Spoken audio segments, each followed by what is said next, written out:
with Pride and Prejudice by Jane Austen. Chapter 25. After a week spent in professions of love and schemes of felicity, Mr. Collins was called from his amiable Charlotte by the arrival of Saturday. The pain of separation, however, might be alleviated on his side by preparations for the reception of his bride, as he had reason to hope that shortly after his return into Hertfordshire the day would be fixed that was to make him the happiest of men. He took leave of his relations at Longbourn with as much solemnity as before, wished his fair cousins health and happiness again, and promised their father another letter of thanks. On the following Monday Mrs. Bennet had the pleasure of receiving her brother and his wife, who came as usual to spend the Christmas at Longbourn. Mr. Gardiner was a sensible, gentlemanlike man, greatly superior to his sister, as well by nature as education. The Netherfield ladies would have had difficulty in believing that a man who lived by trade and within view of his own warehouses could have been so well bred and agreeable. Mrs. Gardiner, who was several years younger than Mrs. Bennet and Mrs. Phillips, was an amiable, intelligent, elegant woman, and a great favourite with all her Longbourn nieces. Between the two eldest and herself especially there subsisted a particular regard. They had frequently been staying with her in town. The first part of Mrs. Gardiner's business on her arrival was to distribute her presents and describe the newest fashions. When this was done, she had a less active part to play. It became her turn to listen. Mrs. Bennet had many grievances to relate, and much to complain of. They had all been very ill used since she last saw her sister. 2 of her girls had been upon the point of marriage, and after all there was nothing in it. "I do not blame Jane," she continued, "for Jane would have got Mr. Bingley if she could. But Lizzie! Oh, sister, it is very hard to think that she might have been Mr. Collins's wife by this time, had it not been for her own perverseness. He made her an offer in this very room, and she refused him. The consequence of it is, that Lady Lucas will have a daughter married before I have, and that the Longbourn estate is just as much entailed as ever. The Lucases are very artful people indeed, sister. They are all for what they can get. I am very sorry to say it of them, but so it is. It makes me very nervous and poorly to be thwarted so in my own family, and to have neighbours who think of themselves before anybody else. However, your coming just at this time is the greatest of comforts, and I am very glad to hear what you tell us of long sleeves." Mrs. Gardiner, to whom the chief of this news had been given before, in the course of Jane and Elizabeth's correspondence with her, made her sister a slight answer, and in compassion to her nieces, turned the conversation. When alone with Elizabeth afterwards, she spoke more on the subject. "It seems likely to have been a desirable match for Jane," said she. "I am sorry it went off. But these things happen so often. A young man, such as you describe Mr. Bingley, so easily falls in love with a pretty girl for a few weeks, and when accident separates them, so easily forgets her, that these sorts of inconsistencies are very frequent." "An excellent consolation in its way," said Elizabeth, "but it will not do for us. We do not suffer by accident. It does not often happen that the interference of friends will persuade a young man of independent fortune to think no more of a girl whom he was violently in love with only a few days before." "But that expression of violently in love is so hackneyed, so doubtful, so indefinite, that it gives me very little idea. It is as often applied to feelings which arise from a half-hour's acquaintance as to a real strong attachment.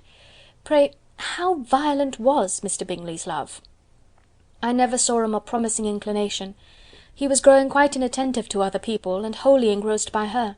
Every time they met, it was more decided and remarkable. At his own ball he offended 2 or 3 young ladies by not asking them to dance, and I spoke to him twice myself without receiving an answer. Could there be finer symptoms? Is not general incivility the very essence of love?" "Oh yes, of that kind of love which I suppose him to have felt. Poor Jane! I am sorry for her, because, with her disposition, she may not get over it immediately. It had better have happened to you, Lizzie. You would have laughed yourself out of it sooner. But do you think she would be prevailed upon to go back with us? Change of scene might be of service, and perhaps a little relief from home may be as useful as anything." Elizabeth was exceedingly pleased with this proposal, and felt persuaded of her sister's ready acquiescence. "I hope," added Mrs. Gardiner, "that no consideration with regard to this young man will influence her. We live in so different a part of town, all our connections are so different, and as you well know, we go out so little, that it is very improbable that they should meet at all, unless he really comes to see her." "And that is quite impossible, for he is now in the custody of his friend, and Mr. Darcy would no more suffer him to call on Jane in such a part of London. "My dear aunt, how could you think of it? Mr. Darcy may perhaps have heard of such a place as Gracechurch Street, but he would hardly think a month's ablution enough to cleanse him from its impurities, were he once to enter it, and depend upon it, Mr. Bingley never stirs without him." "So much the better. I hope they will not meet at all. But does not Jane correspond with his sister? She will not be able to help calling." "She will drop the acquaintance entirely." But in spite of the certainty in which Elizabeth affected to place this point, as well as the still more interesting one of Bingley's being withheld from seeing Jane, she felt a solicitude on the subject which convinced her, on examination, that she did not consider it entirely hopeless.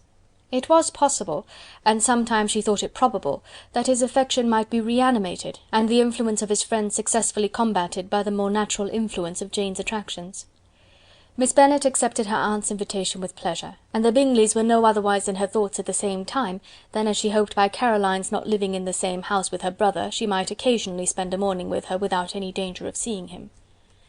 The Gardiners stayed a week at Longbourn, and what with the Phillipses, the Lucases, and the officers, there was not a day without its engagement. Mrs. Bennet had so carefully provided for the entertainment of her brother and sister, that they did not once sit down to a family dinner. When the engagement was for home, some of the officers always made part of it, of which officers Mr. Wickham was sure to be one, and on these occasions Mrs. Gardiner, rendered suspicious by Elizabeth's warm commendation, narrowly observed them both. Without supposing them, from what she saw, to be very seriously in love, their preference of each other was plain enough to make her a little uneasy, and she resolved to speak to Elizabeth on the subject before she left Hertfordshire, and represent to her the imprudence of encouraging such an attachment. To Mrs. Gardiner, Wickham had one means of affording pleasure, unconnected with his general powers. About 10 or a dozen years ago, before her marriage, she had spent a considerable time in that very part of Derbyshire to which he belonged. They had, therefore, many acquaintances in common, and though Wickham had been little there since the death of Darcy's father, it was yet in his power to give her fresher intelligence of her former friends than she had been in the way of procuring. Mrs. Gardiner had seen Pemberley, and known the late Mr. Darcy by character perfectly well. Here, consequently, was an inexhaustible subject of discourse, in comparing her recollection of Pemberley with the minute description which Wickham could give, and in bestowing her tribute of praise on the character of its late possessor, she was delighting both him and herself.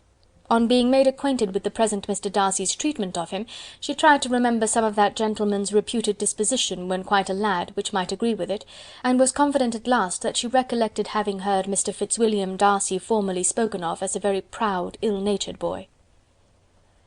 Chapter 25